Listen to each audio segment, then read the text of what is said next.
જય શ્રી કૃષ્ણ. રિદ્ધિસ કિચનમાં તમારું સ્વાગત છે. આજે આપણે સેવ ટામેટાનું શાક બનાવીશું. તેના માટે એક નાની કટોરી ટામેટા સમારેલા છે, આ લીલા મરચાં છે, આ લસણવાળું મરચું કર્યું છે આપણે ખાંડીમાં ખાંડીને, આ મીઠું છે, આપણે થોડું ખાટું મીઠું કરવાનું છે એટલે થોડી ખાંડ નાખીશું, આ સેવ છે, આ કોથમીર છે અને આ રૂટિંગ મસાલા છે. હવે આપણે આ ગેસ ઉપર પેન મૂકી છે, એમાં આપણે 2-3 મોટી ચમચી તેલ નાખ્યું છે. હવે આપણે શાકનો વઘાર કરીશું. એના માટે આપણે થોડું જીરું નાખીશું. જીરું થોડું તતડે એટલે આપણે તેની અંદર હિંગ નાખીશું.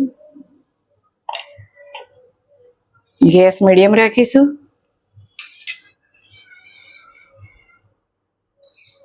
હવે એની અંદર આપણે થોડી હળદર નાખીશું એટલે શાકની અંદર હળદરનો કલર જલ્દી બેસી જાય. હવે થોડો ગેસ ધીમો કરી દઈશું અને આ જે લસણવાળું મરચું છે 1 ચમચી એ નાખી દઈશું. એને આપણે સાંતળી લઈશું. લસણવાળું મરચું બળી ના જાય એનું ધ્યાન રાખવાનું. હવે તરત આપણે એની અંદર ટામેટા નાખી દઈશું.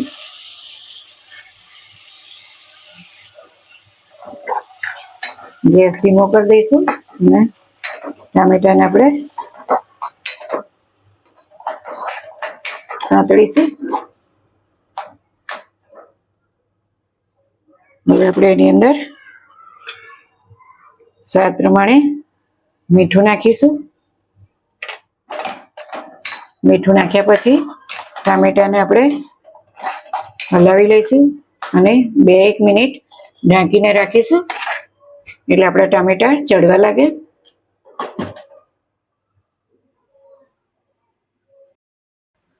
હવે આપણે 2 મિનિટ થઈ ગઈ છે. આપણે ખોલી અને થોડા ટામેટા હવે ગળવા લાગ્યા છે. હવે આપણે એની અંદર મસાલો કરીશું. હળદર તો આપણે પહેલા વઘારમાં નાખી દીધી છે. થોડું આપણે લસણવાળું મરચું કર્યું હતું તો પણ ટેસ્ટફુલ થાય એના માટે આપણે થોડું મરચું નાખીશું.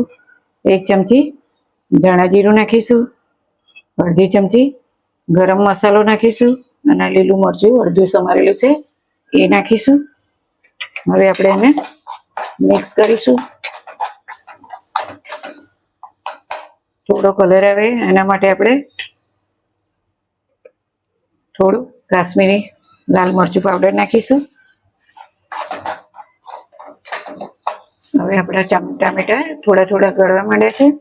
એમાં આપણે મસાલા બધા થઈ ગયા છે. એમાં આપણે જરૂર પ્રમાણે 1 કપ જેટલું પાણી નાખીશું.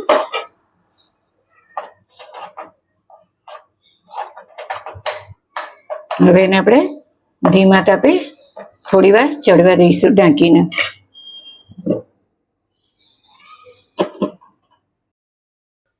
હવે આપણે આ શાક જોઈ લઈશું. હવે આપણા ટામેટા બધા ગળી ગયા છે. ટામેટાની ખટાશ દૂર કરવા માટે આપણે તેની અંદર 1 ચમચી ખાંડ નાખીશું એટલે ટામેટાની ખટાશનું બેલેન્સ આવી જાય. હવે આપણે એમાં થોડા કોથમીર ભભરાઈશું અને સેવ આપણે જરૂર મુજબ નાખીશું. આપણે થોડું લચકા જેવું જ બનાવીશું.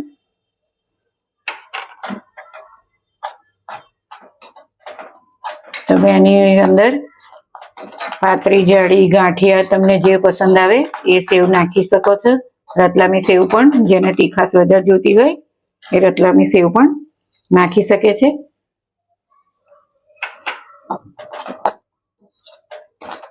થોડું લચકા પડતું રાખીશું. થોડું ઠંડુ થશે એટલે ઠીક થઈ જશે. હવે આપણું આ સેવ ટામેટાનું શાક થઈ ગયું છે.